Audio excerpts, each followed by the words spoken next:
অরিত্র এখানে রয়েছেন। অরিত্র, তাদেরই মধ্যে যারা শুরুতে মনে করেছিলেন যে কেন অভয়ের মা বিজেপির পতাকা ধরবেন বা কি দরকার রাজনীতি করার, আমি জানি না কি দরকার মনে করেছেন কিনা, বা কেন অন্তত বিজেপির হয়ে প্রার্থী হিসেবে তিনি কেন থাকবেন, অরিত্রর খারাপ লেগেছিল, অরিত্র জানিয়েছিলেন আমাদেরকে। অরিত্র, সেই নিজস্ব ওপিনিয়ন, ভালো লাগা খারাপ লাগা যাচ্ছে ব্যক্তিগত বিষয়, কিন্তু তার মানে সীমাহীন আক্রমণ, অশালীন আক্রমণ, তৃণমূল কংগ্রেসের লোকজনেরা রাস্তায় নেমে এসে মুখে থুতু ছিটিয়ে গেছে এমন আক্রমণ, ওপর থেকে বলেছে আপনার লজ্জা করে না, আপনি রাজনীতি করছেন, সেই সমস্ত আমরা শুনিয়েছি এর আগে বহুবার। আজকে গান গেয়ে বলা হচ্ছে কেন কাকিমা করলে আমাদের সাথে বেইমানি, এগুলোকে সাপোর্ট করছেন আপনি এখনো? না, দেখুন, কোনো অবস্থাতেই এইগুলোকে সাপোর্ট আমি করছি না, আগেও করিনি, আজকেও করব না। তার কারণ দেখুন, কাউকে যদি আমার মনে হয় যে রত্না দেবনাথ আমার পছন্দের প্রার্থী নয়, আমি তাকে ভোট দেব না। আমার যা সিদ্ধান্ত আছে আমি আমার ভোটিং মেশিনে বা ব্যালটে আমি দেব। তাকে ব্যক্তিগতভাবে তিনি কোন দলের হয়ে দাঁড়াবেন, কোন প্রতীকে দাঁড়াবেন, সেটা যে কোনো মানুষের ব্যক্তিগত চয়েস, সেখানে আমরা ইন্টারফেয়ার করতে পারি না। এবার যেহেতু আপনি কলতানের গ্রেফতার হওয়ার এই ব্যাপারটা দেখলেন, এর মধ্যে আরও কতগুলো জিনিস আপনাকে দেখতে হবে। এখানে একটা অন্যরকম সেটিংয়ের গন্ধ পাচ্ছি।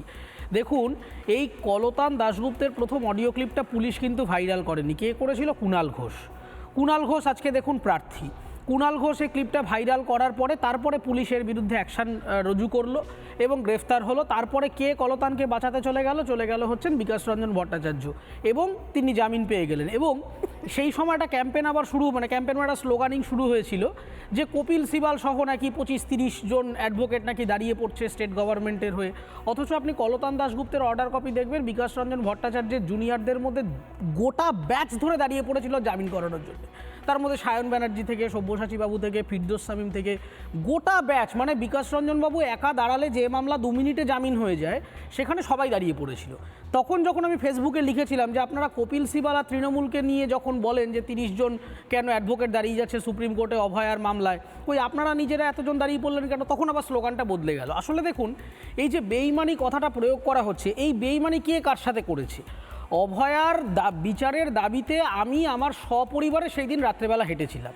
আমি কি BJP, CPM, Trinamool, Congress, ISF এসব ভেবে হেঁটেছিলাম? না, একজন ধর্ষিতা, কর্মক্ষেত্রে ধর্ষিতার বিচারের দাবিতে হেঁটেছিলাম। আজকে রাতে হাঁটতে বললে আজকে আবার হাঁটবো। কিন্তু প্রসঙ্গটা হচ্ছে যে বেইমানিটা তখনই মনে হয় যখন কোনো একটা এক্সপেকটেশন থাকে। আপনাকে মনে করাতে হবে দেশের নাগরিককে যে এই আন্দোলনের সময় যখন সিপিএম প্রচণ্ডভাবে আন্দোলনটাকে হাইজ্যাক করবার চেষ্টা করছে, তখন যখন বিজেপি অংশগ্রহণ করতে গেছিল, তখন বিচারপতি অভিজিৎ গঙ্গোপাধ্যায়কে ঢুকতে দেওয়া হয়নি, অগ্নিমিত্রা পলদেরকে গো ব্যাক স্লোগান দেওয়া হয়েছিল। তাহলে তুমি যদি প্রথমে প্ল্যাটফর্মটাকে মনে করে থাকো যে এটা অরাজনৈতিক, এটা সবার জন্যে, তাহলে তুমি সেই দিন কেন বিজেপির প্রার্থীদেরকে গো ব্যাক স্লোগান দিলে? তার মানে তুমি তখন থেকেই আসলে একটা ইন্টেনশন ধরে রেখেছো যে এই আন্দোলনটা আমি আমার কোনো একটা নির্দিষ্ট পলিটিক্যাল এজেন্ডায় কুক্ষিগত করে নেব।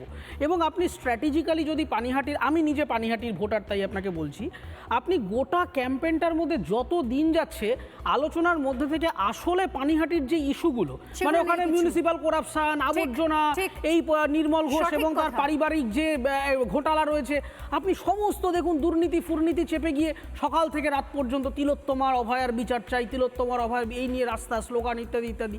আরে আজকে যদি সিপিএম ক্ষমতায়, ধরে নিন পানিহাটিটা জিতে গেল, ও কী করে অভয়ার বিচারটা দেবে? ওর কী কন্ট্রোল আছে যে অভয়ের বিচারটা দেবে? ফলে এই জায়গাটা দেখুন, এই বেইমানি কথাটা প্রয়োগ করার একমাত্র উদ্দেশ্য হচ্ছে যে সিপিআইএম মনে করেছিল যে এই আন্দোলনটা থেকে কোনো একটা জায়গায় তারা কিছু একটা ইকুইটি ওখান থেকে এনজয় করবে। কিন্তু যখন দেখা গেল যে তৃণমূল খানিকটা হাইজ্যাক করে নিল, মানুষজন স্ক্যাটার্ড হয়ে গেল, ওখান থেকে সুপ্রিম কোর্টে ম্যাটার চলে যাওয়াতে ব্যাপারটা থিতো হয়ে গেল, তখন দেখলো আর কোনো উপায় নেই।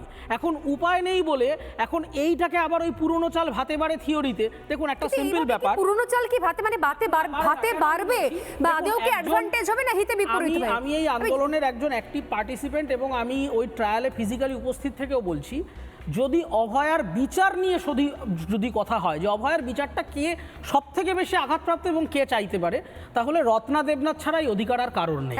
তার কারণ ওনার যে যন্ত্রণা, ওনার যে আমি আপনি কারোর পক্ষে এটা বলা সম্ভব না। যদি নিজের মেয়ের বিচার চাওয়ার জন্য মা কথা বলেন, তাহলে আমাদের মুখ বন্ধ রাখা উচিত। তার থেকে বড়, একজন মায়ের থেকে বড় নিজের মেয়ের জাস্টিস আর কেউ চাইতে পারে না। আমরা তার পেছনে দাঁড়িয়ে সমব্যথী বা সমবেদনাটুকুই জানাতে পারি, তার আঘাতের 1% আজ আমরা অনুভব করতে পারছি। নানা ধরনের কন্টেন্ট দেখার জন্য লাইক করুন, শেয়ার করুন আমাদের ফেসবুক পেজ, সাবস্ক্রাইব করুন আমাদের ইউটিউব চ্যানেল। পাশাপাশি অন্যান্য ব্রেকিং নিউজের জন্য অবশ্যই চোখ রাখুন রিপাবলিক বাংলায়।